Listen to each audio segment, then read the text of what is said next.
All right, I'm gonna go ahead and get started because I know that um, we're trying to get uh, these webinars recorded. And so if you're watching this after the fact on YouTube, welcome.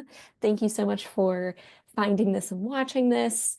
Um, Today is our December installment of our parent webinar series, and this one is on parental self-care. We thought that this was very kind of pertinent right now for the holiday season, but also just because self-care is very kind of a hot topic these days. It's kind of a buzzword, and we wanted to talk about it in relation to parenting because I think that gets kind of left out of the mix every once in a while. So if you haven't joined us for one of these webinars before, welcome. My name is Corey Hammond, and I am from Partnership to End Addiction. Partnership is a national nonprofit headquartered in New York City. And we mainly work on substance use prevention, but as I'm sure that you can all relate to, when we're very much concerned about youth mental health and parental mental health as well, because they are so intertwined with substance use. And so that's what we're going to be talking about today, parental mental health. Here is our agenda for this webinar. First, we're going to talk about parental stress and what that looks like today and how many parents are struggling with parental stress. Then we're going to talk about self-care as a parent and what that looks like. Finally, we're going to talk about what community organizations, schools, friends, and family can all do to help and kind of increase the health and happiness of the parents around us. And then finally, I'll leave you with some resources at the end, things that you can take back into your daily practice, organizations that you can remember if the time comes that you need a little bit of extra support. And so I wanted to start us out just thinking about where we are right now today. So as a parent, if you're watching this, you can kind of think about, if we think about a number scale from 1 to 5, with 1 being the lowest and 5 being the highest, what is your current level of stress as a parent? Maybe think to yourself or put it in the chat what number you think you're at today.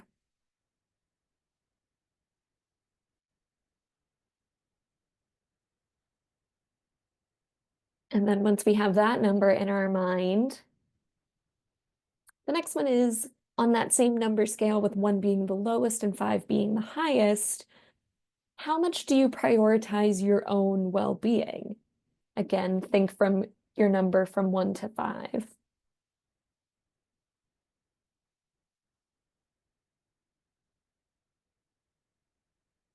And if we think about and compare those numbers, maybe we find that there's a bit of a mismatch. Maybe we find that our current level of stress as a parent right now is very high, but maybe we notice that we're not prioritizing our well-being very much. Or maybe it's the opposite. Maybe our current stress level is pretty low, and maybe that has something to do with the fact that we have been prioritizing our own well-being. Or maybe we're kind of just in the middle.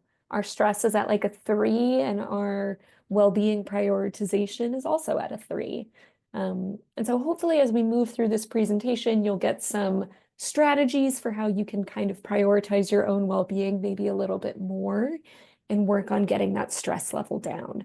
And hopefully you'll also learn why it's so important to take care of yourself and to monitor your own stress level. So let's get into parental stress and what that looks like these days.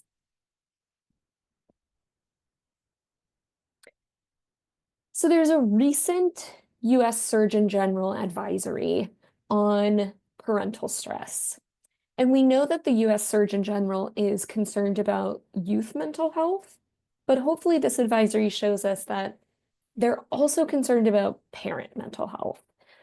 This highlights the stressors that impact the mental health and well-being of parents and caregivers. It highlights the critical link between parental mental health and children's long-term well-being and the urgent need to better support parents, caregivers, and families. Here's a quote from that advisory, and it says, "The mental health of parents and caregivers can have profound impacts on the well-being of children, families, and society. Studies point to a complex interplay of bidirectional effects where parental mental health can influence child outcomes and vice versa." And so that last bit at the end, that means that if it's bidirectional, that means that they influence each other. So we can see that, parental mental health, how well the parents are doing, will impact how well the young people are doing.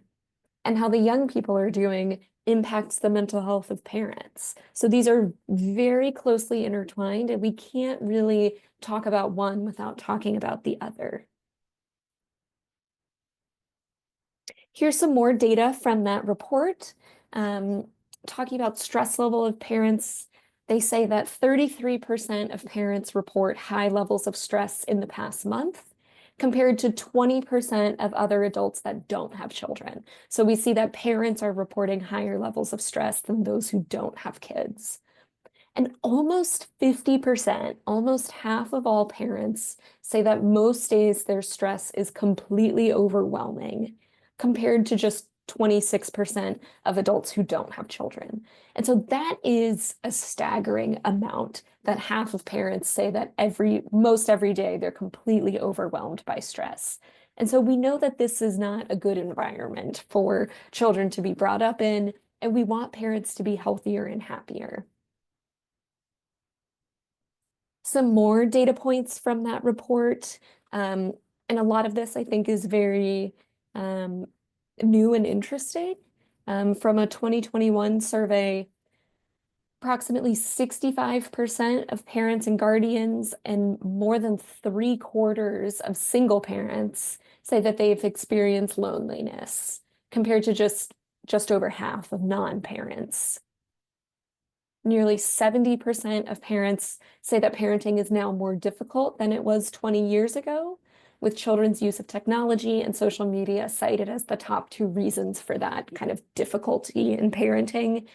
And nearly 3 in 4, so about 75% of parents are extremely or somewhat worried that their child will struggle with anxiety or depression.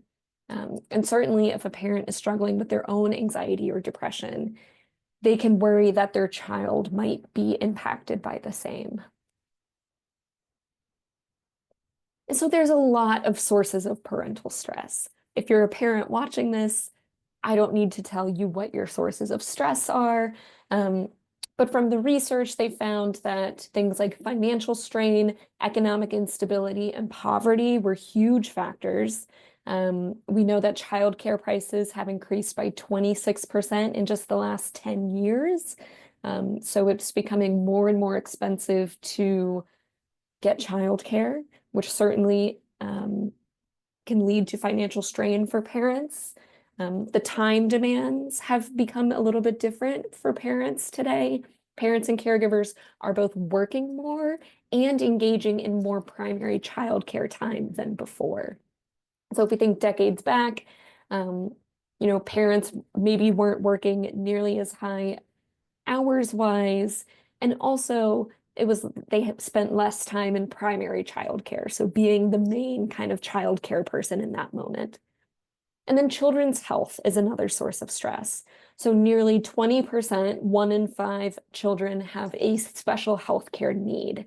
And special healthcare needs include things like children that are at increased risk for physical, developmental, behavioral, or emotional conditions, and need any type of service beyond that of children regularly. So this includes things like allergies, ADHD, behavioral problems, asthma, anxiety, learning disabilities, a whole host of things out there that could lead to kind of elevated health needs. Some other sources of stress are children's safety. Should come as no surprise that in the United States, school shootings or the possibility of one are a significant source of stress for 75% of parents almost. I'm sure that it is the safety of kids the second that we let them out the door is certainly a source of stress for a lot of parents these days. going back to that parental isolation and loneliness component, not having the support needed around them, technology and social media, kind of the rapid adoption and evolution of technology has been difficult and stressful for parents. Um, new safety risks for children around social media, but also just trying to stay on top of what kids are doing and what they're seeing. And finally, cultural pressures and children's futures. Certainly, there's some societal norms and societal pressures to meet these kind of perceived standards of parenting that can be very stressful for parents. Other sources of parental stress include kind of a constant stream of uh, sometimes contradictory or unrealistic parenting advice coming from experts, coming from peers, coming definitely from social media. It can be really hard to know what the right thing to do is when you have a million different sources of information all telling you something different. And finally, kind of the way that our society is structured these days, parents are largely on their own. The full burden of childcare is mostly on parents, where, if we think about societies 100 years ago, it was much more of a collective effort. And there is inadequate government and institutional support. So at least in the US, we have limited family leave policies, childcare that is largely unaffordable for most, shorter school hours versus work hours, work inflexibility, inconsistent or unpredictable work hours. Just a lot of things in our society are kind of battling against parents and make so many things in parents' life inconvenient and more difficult. So what does self-care look like in this landscape? There's so many things working against parents. What can parents do to take care of themselves and give themselves a bit of a reprieve? And so self-care, it's obviously, and self-care and wellness, it's a hot topic, a buzzword, and it's very, very subjective. One self-care strategy might work really well for someone, may not work for someone else. And it can be really frustrating if you're on your own personal self-care journey to try out different self-care techniques um, and kind of become exhausted trying to find what works for you. And it can be really frustrating, when 15 different people have told you how yoga changed their life, and then you try it and you hate it and it doesn't work for you. Um, and so self-care for you may look very different than how it's portrayed in the media or the way that it's written about in self-care books, self-help books. But the important thing is to just keep trying. Because once you do find what is going to work for you, then your life gets better. And then on the other hand, if you don't ever find ways to relax, recenter, recharge, reground yourself in what matters to you, things like burnout and stress can really take over and make it so you're forced out of commission, and it'll force you to have to take time off or ask for help. Or it can force you into kind of debilitating um, health outcomes where you need to seek help. So we want to take care of it before it reaches that point. And so there's the oxygen mask analogy. It's this idea that, if you've ever been on a plane and the flight attendant is giving the safety briefing, if they're talking about in the case of an emergency and oxygen masks come down, they'll always say, put on your own mask before assisting others. And this is also a metaphor that works well for self-care. Um, and the reason for this, the reason why flight attendants tell you to do that is that if you try and help someone get on their own mask before you've put yours on, the possibility that you could both pass out from lack of oxygen. Um, but if you take the time to put yours on first, then you're more able to focus on helping others who are relying on you. And so it's the same idea as like you can't pour from an empty cup, things like that, where if we're in a position where we have to take care of others, we need to take care of ourselves first so that we're able to help others. And so that means taking time for self-care. Um, it's really important that we know that taking time for yourself is not neglecting your children. Taking time for yourself and making sure that you're healthy is very important to the health, happiness, and safety of your children. And so if you think that you might need help to prioritize your self-care, if you need childcare for a day or a day off from work, or help with tasks in the house so that you have time to yourself, ask for it. It's never too late to start making space in your days for self-care. If you're someone who has consistently not prioritized this, it's never too late to start. Again, don't be afraid to ask for help. Again, remember that it's going to look very different for everyone. And it could mean making time for fun and play. It's going to be very different for everyone. Some people might need just time to take a nap, while some people need time to get out and do something exciting. Um, and so we know that all of this can understandably be hard if you don't have access to childcare. And so we acknowledge and kind of emphasize that it's okay to focus on you, and not always the kid, even if they're with you, not about giving them some toys, putting them in front of the TV for an hour while you exercise or do something for yourself, or take them along with you on your errands. And don't feel like, every minute has to be spent doing something very exciting or entertaining for your child. They can just kind of tag along if you need to prioritize yourself for a moment. Um, and what kids need, especially when they're struggling, is for us to be a steady presence. And the only way we can do that is if we have a place to take our own concerns and kind of work on steadying ourselves. Um, and we live in a society that places a lot of value on being overworked and being really busy. And so the message seems to be that the more you sacrifice, the better it is for your family. And so too many parents are kind of buying into this false idea that doing something for yourself means that you're taking something away from your kids or you're not doing something for your kids. And we want to try to dispel that. So burnout is probably a term that you've heard before. And burnout is, we talk about it a lot in the context of jobs, like corporate 9 to 5 burnout. But burnout as a parent also exists. I'm sure everyone who's a parent will also agree with the fact that parenting is a job. So you can certainly get burnt out with it. And burnout is not necessarily a medical condition. Um, the American Psychological Association, they have a definition for it. And the definition is a physical, emotional, or mental exhaustion accompanied by decreased motivation, lowered performance, and negative attitudes towards oneself and others.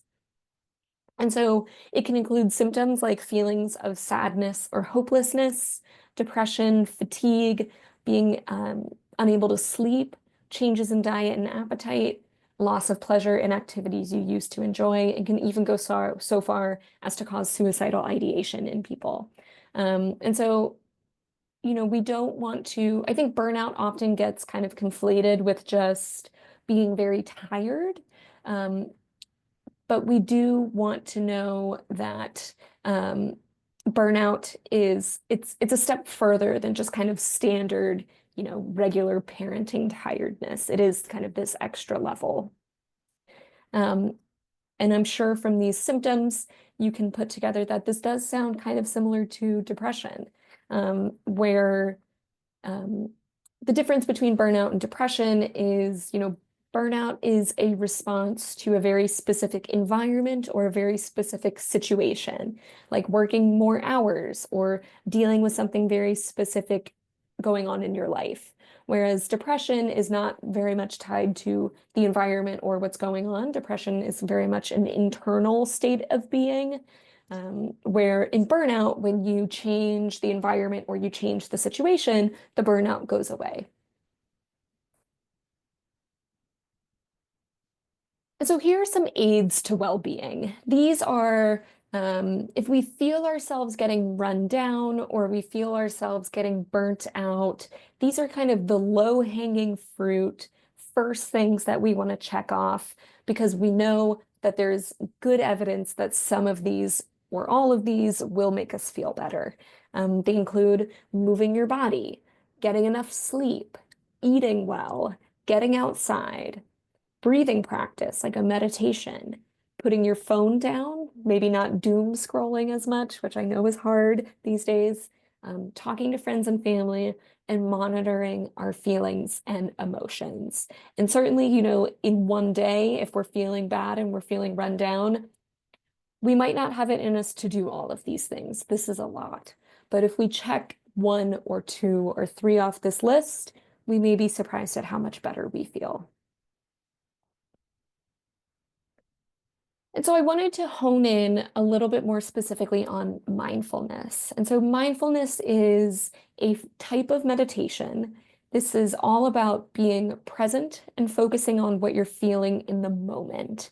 This is a very ancient practice. This is not something new. This is something that humans have been doing for thousands of years. And there is a very robust evidence base that this is very effective in improving both mental well-being as well as physical well-being. And it involves this idea of lack of judgment or interpretation. We're not judging the way that we're feeling right now. We're not judging our thoughts. We're just watching and noticing them and then moving on. Um, and so there's very good evidence that mindfulness practice can improve memory, learning, emotion regulation, and can reduce symptoms of anxiety and stress. Um, there's a lot of different techniques under the mindfulness umbrella. There's a lot of different things that people use to kind of get to a state of mindfulness or to help them practice mindfulness. A lot of those are breathing techniques. You might have heard of like square breathing, where you breathe in for 3 or 4 seconds, hold for 3 or 4 seconds, then breathe out and hold, and then kind of visualize a box and complete that for a few kind of different rounds. I do that one a lot. I love it. There's also something called the five senses grounding technique, which is a bit of a guided imagery exercise. And the five senses grounding technique is, wherever you are in a room, um, where you actively identify and focus on 5 things you can see, 4 things you can touch, 3 things you can hear, 2 things you can smell, and 1 thing you can taste in your immediate surroundings. If you haven't done that before, it might sound kind of strange, but it is a way to just very much focus on what's happening in the present. If you're focusing on all of those things, it's really hard to feel anxious about what's happening in the future, or it's really hard to feel regret about what just happened in the past. It really makes you focus on now. And there's also things called body scans, which I do kind of frequently. A lot of people find that a body scan can help them fall asleep if they're having difficulties with kind of racing thoughts before they fall asleep. And a body scan, there are kind of guided meditations of body scans on apps that you can download all over YouTube. You can find a script online and download it and just do it through yourself. But basically what it is you're either laying down or sitting and you're just focusing on how your body feels at that moment. And you do that by scanning internally all of your kind of body parts one by one. So you might start at your feet and think about what your feet feel like on the floor right now. And then you move up to your ankle and you just kind of focus on your ankle and think about what that feels like. Or you move up to your calves and then your knees and then your thighs and your hips. And you just kind of very slowly move through all parts of the body.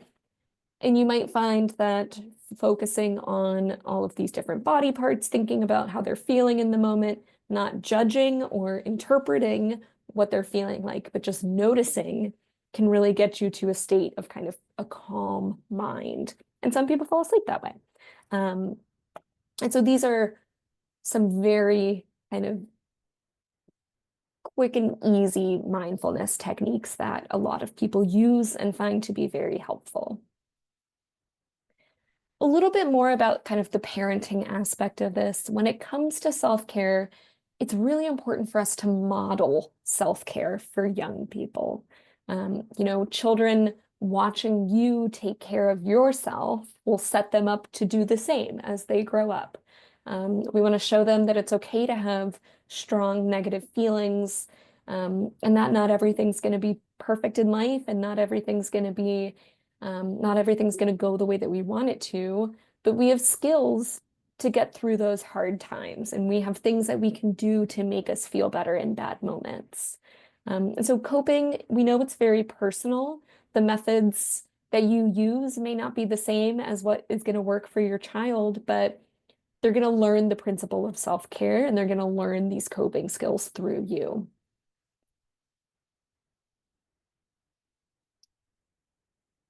It wouldn't be a talk on self-care without some warnings about the commercialization of self-care. The wellness industry is a multi-trillion-dollar industry. Last year, the wellness industry was worth about $6.3 trillion, which is about 25% larger than in 2019. And it just keeps growing year after year after year. People have come to notice how important self-care is, but um, in a world where they might not know how to practice or work on it for themselves, there's a lot of products that are advertised as being able to help you on your self-care journey. And so certainly, the treating yourself mentality can work in some situations, but self-care does not have to be expensive. There's definitely a time where you should treat yourself. As parents, it's vital to take some time away to care for ourselves. So maybe that's going out to get a haircut or getting a massage or going out to dinner. Um, but wellness and self-care is not going to come to you in the form of one pill or a powder or a tea. Certainly some of these things can help, but they're not going to be everything you need. Most of the techniques and strategies that I'll talk about are free, and we can do them on kind of on our own without the assistance of others. And so we just want to be wary of companies that are selling wellness. They often invoke unattainable goals, and it's kind of this constant treadmill of needing more and more to feel good. So you bought this tea, and then now you need this pill, and then now you need this wellness course, and now you need this and this and this. And it just kind of never ends, where we want this to kind of come from within as much as possible. And so maybe this is the only excuse that you need to take some time for yourself, or to take the time to learn how to care for yourself. Children want happy parents, and children are happier when they have happy parents. There was a really interesting study back in the 90s that interviewed kids about if they only had one wish, what would they want? And a lot of parents were shocked when they learned what their kids said, because the vast majority of teens, when asked about their wishes, said that they wished that their parents would be less stressed and less tired. Um, so they didn't wish for something for themselves, they wished that their parents were happier. And so that I think is really telling that, taking time for ourselves and taking care of ourselves is not taking anything away from children. If anything, it's additive. We're going to increase our happiness, increase the family's happiness, and increase our kids' happiness. And this is so important over the holidays. This is supposed to be a very joyous and happy time of year, but we know that it is very stressful for a lot of people. And so trying to be proactive in doing things for ourselves over the holidays can help us to come out unscathed at the end of January. And so maybe that means you let someone else do some of the work for you. Unless baking is your form of self-care, maybe you don't need to make that pie from scratch. Maybe you buy one or you skip out on the pie. let go of holiday rituals that are adding more stress to your plate. Um, we want to simplify decorating to things that are essential or nostalgic or bring us the most happiness. Prioritize healthy, low-cost options for holiday visits. Um, if holiday gatherings are very stressful for you, you can always make an appearance, tell yourself you're going to stay for an hour, and then leave early. Um, we can work on setting boundaries and limits for ourselves with certain family members that don't serve us in a joyous way. And really just try to remember that the spirit of the holiday season, especially when it comes to kids, is not going to be about the decorating or the presents or the food. It's going to be about how they felt and being around everybody and kind of the love and care of this time. So try to prioritize that. So how do we support self-care in ourselves and others? What parents and caregivers can do, again, as tough as it is at times, to remember that caring for yourself is a key part of how you're going to care for your family. So we want to set healthy boundaries that allow you to take time for yourself, and that should not bring guilt. We want to nurture connections with other parents, going back to that data in the beginning that a lot of parents are struggling with loneliness and isolation. So we want to try to foster a supportive environment between parents that can help reduce the stresses of parenthood. What friends and family can do, um, we can offer practical support to the parents in our lives, whether that means offering to do some chores, running errands for them without having to have them ask, take up some childcare duties, give them a day off. We can offer these things practically to help. Um, Other than that, just connecting with the parents and caregivers in our life. Schedule weekly calls or regular hangouts. We want to learn about the mental health challenges that parents and caregivers might face. We want to recognize signs of distress and offer support when needed. And so, kind of on a larger scale, what can communities and schools do? And communities can have open dialogues, like this webinar, about stress, mental health, and well-being in culturally appropriate ways, knowing that these things are going to look different for people of different cultures. We want to equip parents with the resources that they need and connect them to social support services. We want to create opportunities for social connections among parents and caregivers. We want to elevate parents' voices when shaping community programs that are going to affect them. We want parents to have a say in the things that go on around them. And we want to strengthen school-based support programs. And so I want to leave you with some resources that you can take back into your own practice or things that you can kind of reach for in moments that you might need. Um, and the first is just kind of meditative helpers. There's an app called Headspace, which you can get a free, I think, 14-day trial. And then there's kind of discounted versions for students and teachers and other things. But if you're looking for a guide on how to get started with meditation, if that's something that you think could help you, Headspace can really help you there. You could do it for free for 14 days and then cut it off and do it yourself. Um, Better Sleep is something that I use to help fall asleep at night. It is a meditation app, but also provides white noise. And so I use it to make a custom white noise with like rain sounds to fall asleep to, helps to clear the mind.